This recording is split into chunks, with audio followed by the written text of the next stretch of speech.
পরিবারের সদস্যদের সাথে মাঝে মাঝে সুন্দর কিছু সময় কাটানো হতে পারে সেটি বিভিন্ন মাধ্যমে। আর এই মাধ্যমগুলোর মধ্যে অন্যতম হচ্ছে পরিবারের সদস্যের সাথে বিভিন্ন কিছু খাওয়া। অর্থাৎ পরিবারের সদস্যদের সাথে খাবার তো আমরা খেয়েই থাকি, কিন্তু মাঝে মাঝে একটু ভিন্ন কিছু খেলে মন্দ হয় না। হতে পারে সেটি বাইরে থেকে কিনে আনা কোনো খাবার, আবার হতে পারে বাসায় তৈরি করে কোনো খাবার। আসলে সেটি যে খাবারই হোক না কেন, পরিবারের সকলের সাথে বসে গল্প করতে করতে খেতে বেশ ভালো লাগে এবং অন্যরকম এক অনুভূতি পাওয়া যায়। এরকমই একটি খাবার তৈরি করেছিলাম গতকাল রাতে, মুড়ি মাখা। সবাই মিলে প্ল্যান করলাম আমরা আজ মুড়ি মাখা খাবো।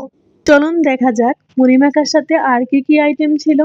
আসসালামু আলাইকুম এভরিওয়ান, সবাইকে ওয়েলকাম করছি আরও একটি নতুন ভিডিওতে। গতকাল রাতে আমরা সবাই মিলে মুড়ি মাখানো খাবার প্ল্যান করেছিলাম। যেহেতু মুড়ি মাখানো খাবো তাই দরকার ছিল প্রয়োজনীয় কিছু সামগ্রী, আর তা ঘরেই ছিল চানাচুর, আদা, পেঁয়াজ কুচি, মরিচ কুচি, পুদিনা পাতা কুচি, ধনে পাতা কুচি।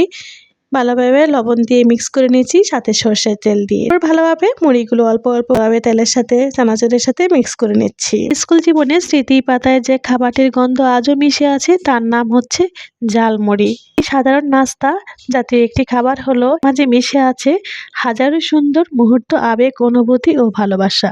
স্কুল জীবনে বন্ধুদের সাথে অথবা সহপাঠীদের সাথে কিংবা টিফিনের ফাঁকে আড্ডায় সেই ঝালমুড়ি খাওয়ার মুহূর্তটি প্রতিটি মানুষের হৃদয়ে চিরকাল স্মরণীয় হয়ে থাকে।